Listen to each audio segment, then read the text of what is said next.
Qual a pior coisa que um membro da sua família fez a você? Meu irmão infernizou minha vida e depois engravidou minha esposa. Meu irmão, Marcos, sempre foi uma sombra na minha vida.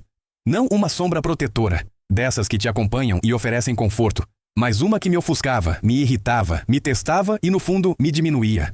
Era como se, desde o dia em que nasceu, ele tivesse vindo com a missão de provar que eu, Lucas, o primogênito, não era bom o suficiente. Na infância, cada conquista minha, por menor que fosse, um desenho elogiado pela professora, um gol no campinho de terra, uma nota azul na prova de matemática, era minimizada por Marcos. Mas eu faria melhor. Ou, isso não é nada demais. Ele resmungava com aquele ar de quem sabe mais do que todos. Por outro lado, cada tropeço meu, cada erro infantil, era amplificado, espalhado aos quatro ventos, virando motivo de chacota e humilhação. Ele tinha um talento inato para transformar minhas vulnerabilidades em munição para o próprio ego. Eu sempre fui o mais velho, mas nunca o líder. A dinâmica entre nós era clara e desanimadora.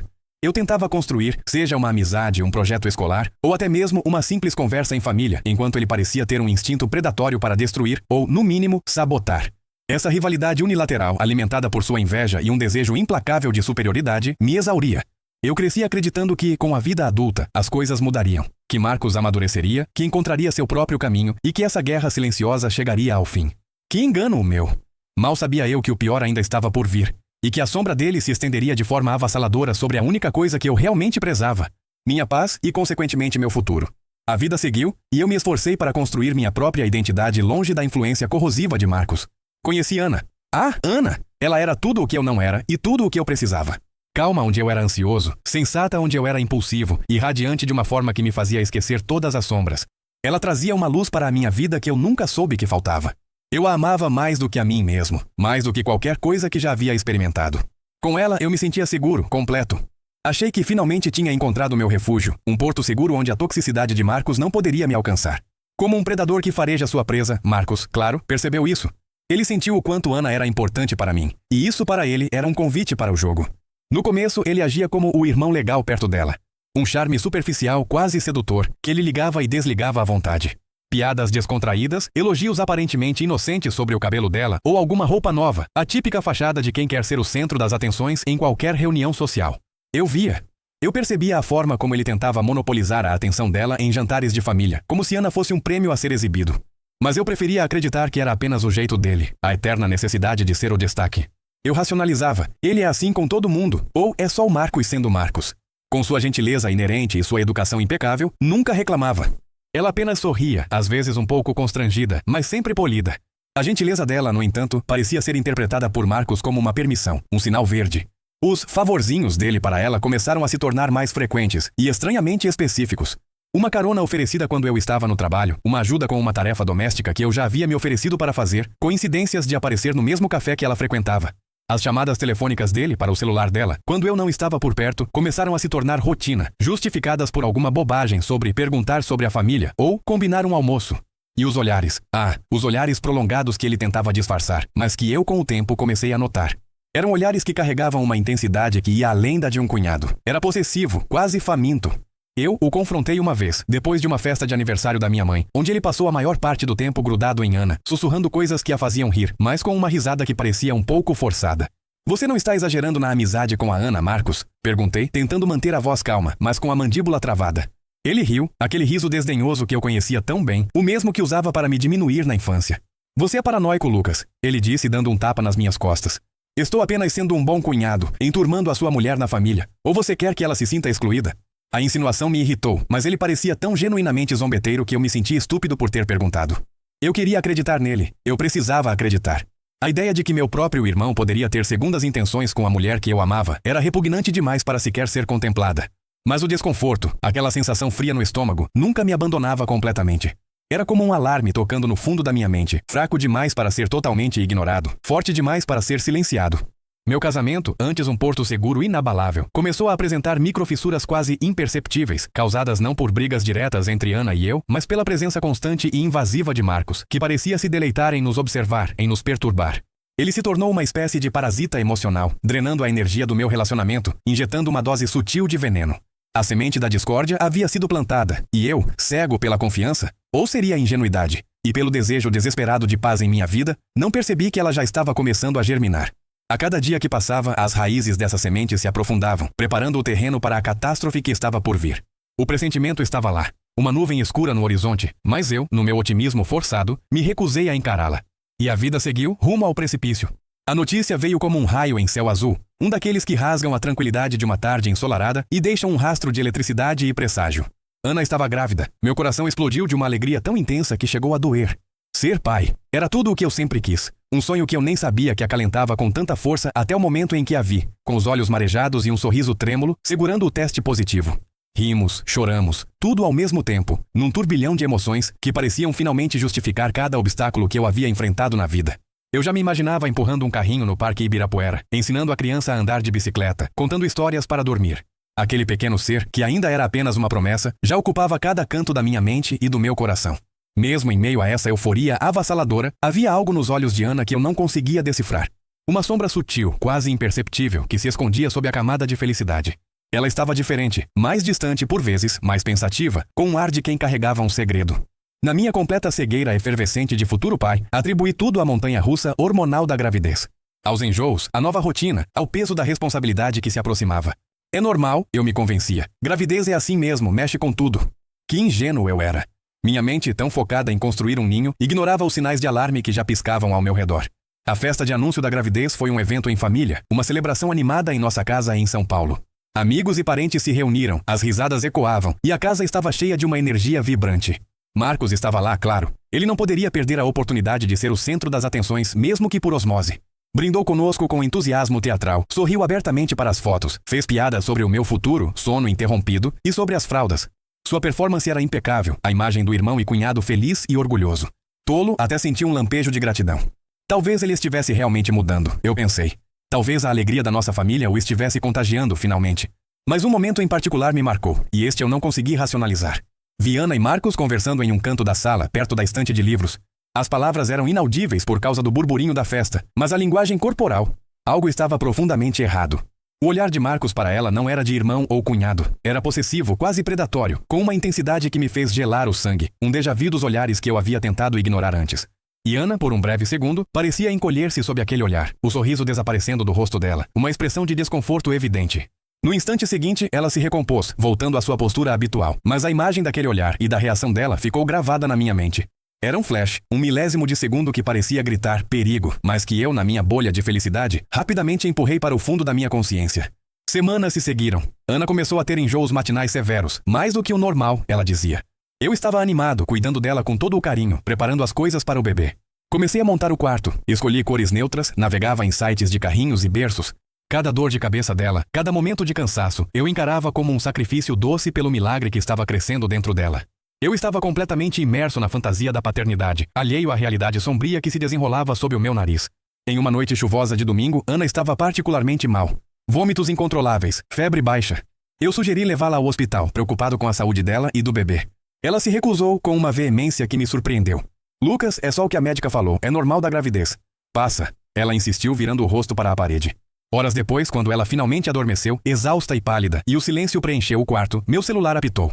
Uma mensagem de um número desconhecido. Por um instante pensei que era algum spam ou propaganda, mas a curiosidade falou mais alto. Abri a mensagem. O que vi fez meu mundo desabar. A imagem que apareceu na tela foi como um choque elétrico, paralisando cada músculo do meu corpo. Era uma foto antiga, daquelas tiradas em festas, talvez de Natal ou Ano Novo, de anos atrás, Marcos e Ana. Eles estavam sorrindo sim, mas a proximidade, o ângulo e a mão de Marcos, a mão dele estava na cintura dela, apertando-a de uma forma que não era de cunhado. O sorriso dele era largo, confiante, quase vitorioso, enquanto Ana, embora sorrindo, parecia um pouco rígida, um sorriso que não alcançava os olhos. A foto, por si só, talvez, pudesse ser justificada como um momento de festa, uma pose inocente. Mas a mensagem que a acompanhava era a bala, o projétil que destruiu qualquer resquício de dúvida. Seu irmão sempre soube como conseguir o que queria. Pergunte a ele sobre o pai do seu filho. Meu mundo desabou. O ar sumiu dos meus pulmões, e eu senti como se um peso de toneladas tivesse caído sobre o meu peito. O nome do contato era Um Amigo. A foto por si só não significava nada, mas a mensagem. Aquela mensagem era a verdade nua e crua, a confirmação do meu pior pesadelo, de todas as intuições que eu havia teimosamente ignorado. O sangue gelou nas minhas veias, e um zumbido começou a preencher meus ouvidos. A traição, antes uma sombra, agora era uma luz cegante, revelando uma realidade que eu me recusava a ver. Eu não dormi naquela noite. Fiquei sentado na beirada da cama, a tela do celular acesa, a foto e a mensagem se repetindo na minha mente como um pesadelo sem fim. Meus olhos ardiam, mas nenhuma lágrima vinha, apenas uma dormência que se espalhava por todo o meu ser. Na manhã seguinte, o sol parecia mais cruel, invadindo o quarto e expondo a realidade fria.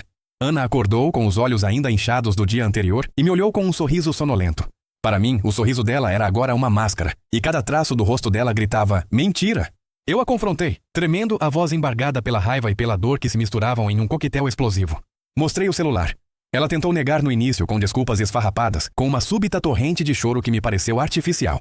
Mas as lágrimas vieram incontroláveis, não de raiva, mas de uma tristeza profunda, uma resignação que selou seu destino em meus olhos. E então, a verdade crua, dolorosa, foi cuspida, palavra por palavra, cada uma delas uma facada no meu peito. O filho que ela esperava não era meu, era de Marcos. O mundo girou, a casa pareceu ruir ao meu redor. A mulher que eu amava, o irmão em quem eu, tolo, ainda depositava uma parcela de esperança, haviam conspirado para me destruir. Meu futuro desmoronou em um instante, e tudo o que restou foi o eco de uma traição que eu jamais imaginei que pudesse existir em minha própria casa, vinda das pessoas que eu mais confiava. A bomba havia explodido, e o rastro de destruição era total. A casa se tornou um campo de batalha silencioso. Não havia gritos, pelo menos não naquele momento, mas o ar estava pesado, denso com a dor, a raiva e a incredulidade. O cheiro do café da manhã que eu havia preparado com tanto carinho, poucas horas antes, agora me enjoava. Com o rosto inchado e marcado pelas lágrimas, implorava por perdão. Suas palavras eram um emaranhado de justificativas, desculpas esfarrapadas e uma autodepreciação que, para mim, soava vazia, ofuscada pela proporção gigantesca da traição. Foi um erro, Lucas. Um momento de fraqueza. Ele me manipulou, eu juro. Ela repetia enquanto tentava tocar minha mão. Mas o toque dela me causava repulsa. Cada palavra que saía da boca dela, cada promessa de mudança, era engolida pela imagem vívida de Marcos e ela na foto. E pior, pela revelação de que o filho que ela carregava era dele. O ódio que senti por Marcos era avassalador. Um calor queimando no meu peito, me consumindo por dentro. Não era apenas raiva. Era uma mistura corrosiva de desprezo, ressentimento e uma profunda sensação de ser traído em meu próprio sangue. Ele não só havia pisoteado meu casamento, mas também roubado o que eu mais ansiava, a paternidade. E de uma forma tão vil, tão sorrateira, que a dor era quase insuportável. Eu não conseguia respirar direito, como se a própria atmosfera estivesse carregada com o peso daquela revelação.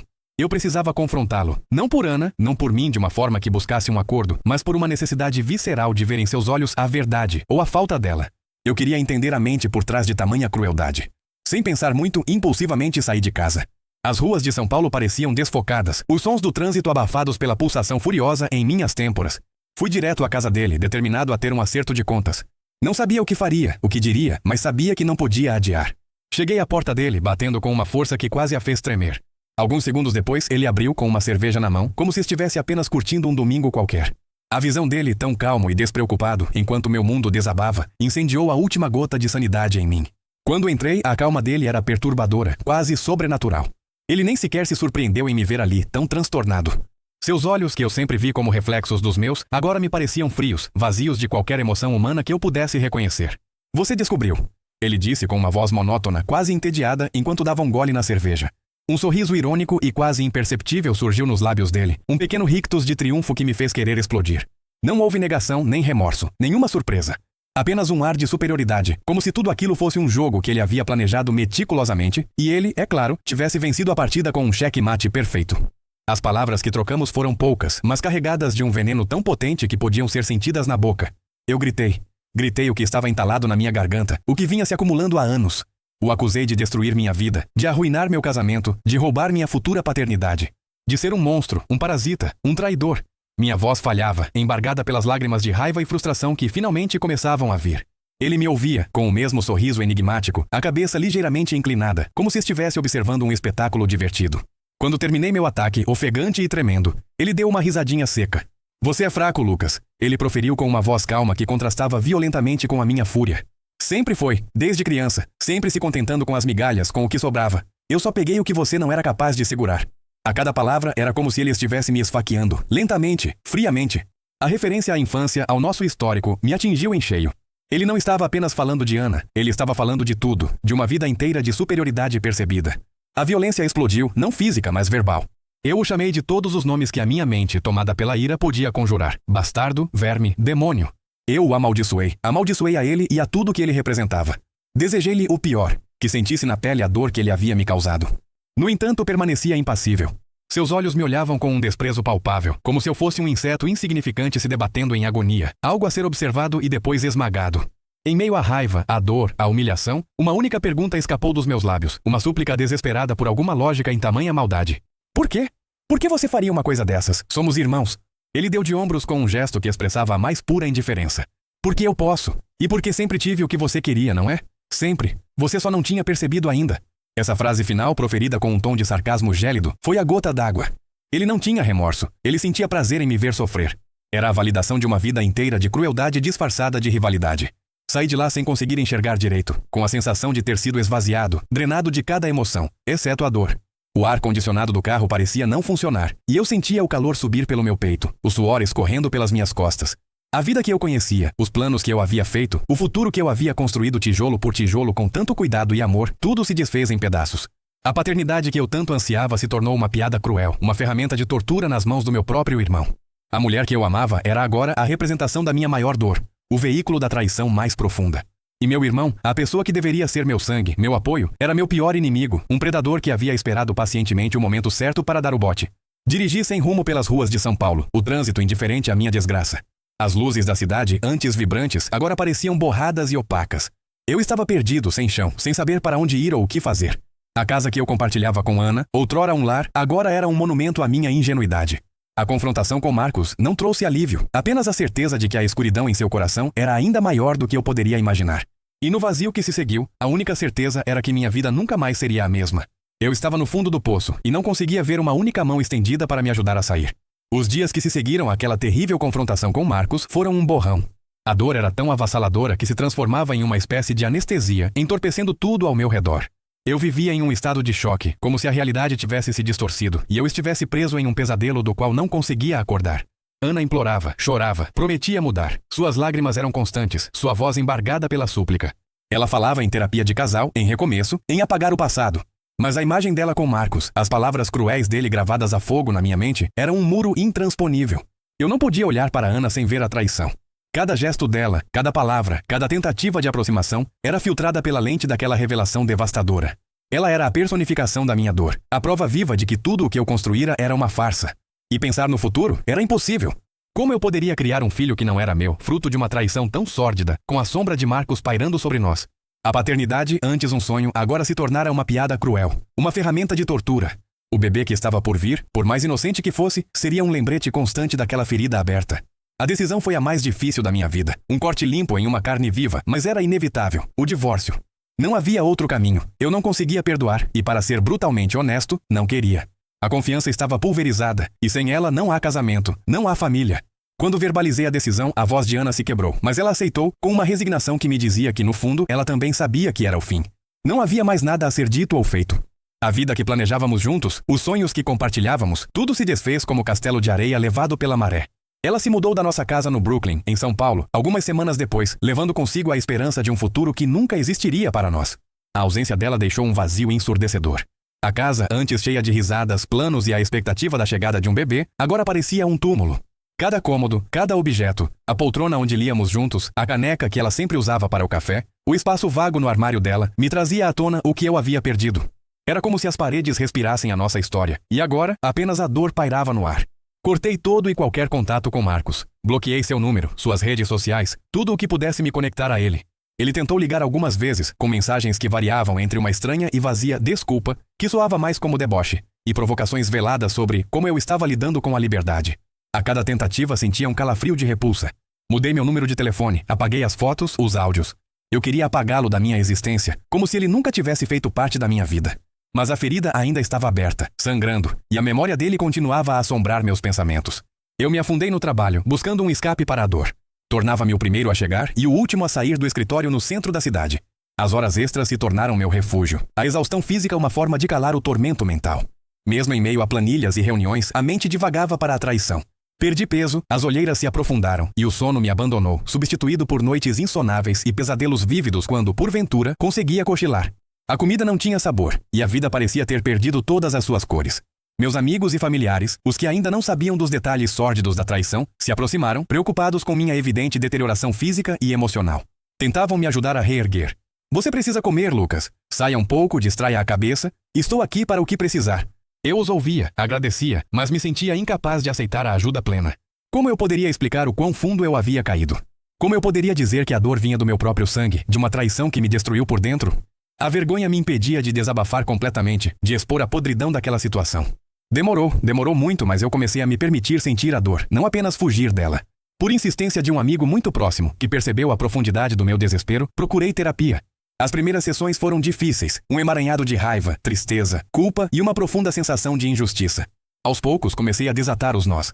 Falei sobre a raiva, sobre a tristeza profunda de ter perdido um futuro que eu tanto queria, sobre a sensação de ter sido enganado e manipulado por aqueles que eu mais confiava.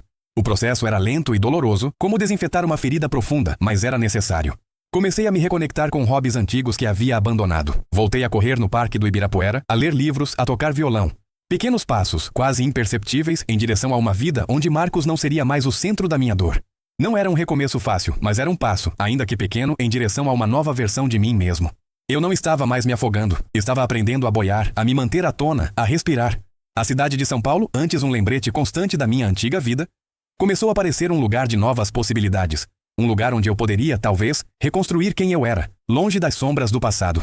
A estrada era longa e sinuosa, mas, pela primeira vez em muito tempo, eu sentia que havia uma estrada.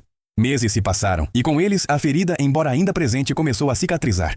Não de forma completa, nunca seria como antes, mas o sangramento havia parado, e uma crosta protetora, ainda sensível, começava a se formar. Eu havia me mudado para outra cidade, um pouco mais para o interior de São Paulo, buscando um ambiente completamente novo para reconstruir minha vida. Deixei para trás as ruas que me lembravam Ana e Marcos, os cafés que antes eram palco de encontros felizes e a casa que se tornou um túmulo para meus sonhos. A mudança foi drástica, mas necessária. Era como se, ao mudar de cenário, eu pudesse finalmente respirar um ar que não estivesse saturado de memórias dolorosas. Encontrei um novo emprego, em uma área um pouco diferente da anterior, o que me forçou a aprender coisas novas e focar minha energia em desafios profissionais. A rotina, antes um refúgio de esquiva, tornou-se uma ferramenta de construção. Comecei a me exercitar mais, a cuidar da alimentação. Fiz novos amigos, pessoas que não conheciam meu passado, que me viam apenas como Lucas e não como o cara que foi traído pelo irmão.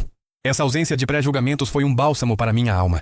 Com eles, eu podia ser autêntico, podia rir sem sentir culpa, podia falar sobre o futuro sem a sombra do passado pairando sobre mim. As noites em claro diminuíram, e o sono, antes um luxo inatingível, começou a retornar, trazendo consigo a sensação de descanso, mesmo que ainda pontuado por alguns pesadelos. As lembranças de Ana e Marcos ainda surgiam, claro. Elas vinham em momentos inesperados, uma música no rádio, o cheiro de um perfume familiar na rua, ou até mesmo a visão de um pai brincando com um filho em um parque. Mas a dor já não era a mesma facada aguda que me atravessava o peito. Havia uma melancolia, sim, uma tristeza persistente pelo que poderia ter sido, mas também uma crescente sensação de aceitação. Eu comecei a entender que nem tudo está sob nosso controle, e que por mais que a vida nos atinja com golpes cruéis, temos a capacidade de nos reerguer. A terapia continuou sendo um pilar fundamental nesse processo. Com a ajuda profissional, eu aprendi a não reprimir a raiva ou a tristeza, mas a processá-las de forma saudável. Aprendi a lidar com a sensação de injustiça, a perdoar a mim mesmo pela minha ingenuidade e a entender que a responsabilidade pela traição era deles, não minha. Descobri a importância de estabelecer limites saudáveis, de me valorizar e de não permitir que a sombra de outra pessoa me definisse. O trauma me mudou. Endureceu alguns aspectos da minha personalidade. Tornei-me mais desconfiado, talvez mais cauteloso, mas também me tornou mais consciente da minha própria força, mais resiliente. Eu era um sobrevivente. Quanto a Marcos e Ana, eu não sabia detalhes de suas vidas. Era uma escolha consciente. Eu havia cortado todos os laços e não buscava informações. Viver sem saber o que estava acontecendo com eles era parte do meu processo de cura, de me desvencilhar de qualquer ligação emocional que ainda pudesse existir. De vez em quando, através de parentes distantes ou de um amigo em comum que não sabia de todos os detalhes da minha decisão de me afastar, ouvia alguns boatos, fragmentos de informação. Diziam que eles haviam tentado seguir em frente, que a relação, nascida de uma traição tão destrutiva, era instável, marcada por altos e baixos, brigas constantes e a desconfiança mútua. A ironia da situação era gritante. Que havia roubado de mim a paternidade, agora estava preso a ela de uma forma que ele talvez não esperasse. Eu não sentia prazer em saber de suas dificuldades, mas também não sentia pena. Havia uma distância, um desapego emocional. A raiva se dissipava, dando lugar a uma indiferença que era libertadora. Eu não os odiava mais, simplesmente não os queria na minha vida. Aquela parte da minha história estava fechada. A paternidade que Marcos havia tirado de mim, ironicamente, tornou-se algo que eu observava de longe, com uma mistura de tristeza e alívio. Tristeza por ter perdido aquele sonho com a pessoa que eu amava, mas alívio por não estar preso a uma dinâmica familiar tão doentia e por não ter que lidar com as consequências diárias de uma traição tão profunda. Eu estava livre de um relacionamento tóxico, de uma rivalidade destrutiva que consumiu minha energia por anos. Minha vida não seria a mesma, mas isso não era necessariamente algo ruim. Meu foco agora era em mim, no meu bem-estar, em construir uma vida autêntica e feliz. Voltei a viajar, explorei novas cidades no Brasil, me reconectei com a natureza. Comecei um curso de fotografia, algo que sempre quis fazer, mas nunca tive tempo ou coragem. Encontrei um novo propósito em atividades que me davam alegria genuína, não apenas uma fuga da dor. Eu havia sido enganado, ferido de uma forma que parecia irreparável, mas não estava quebrado. Pelo contrário, estava me reconstruindo, peça por peça, em uma versão mais forte e consciente de mim mesmo. A história com meu irmão e minha ex-esposa se tornou um capítulo fechado, uma lembrança dolorosa, sim, mas também um poderoso lembrete do que eu havia superado. Eu estava no caminho para um novo começo, onde eu finalmente era o protagonista da minha própria história e não mais uma vítima das manipulações e da maldade de Marcos. O passado era uma lição, não uma prisão. E o futuro? O futuro estava aberto, cheio de possibilidades que eu estava ansioso para desbravar, sem sombras, sem traições, apenas eu e o caminho à frente.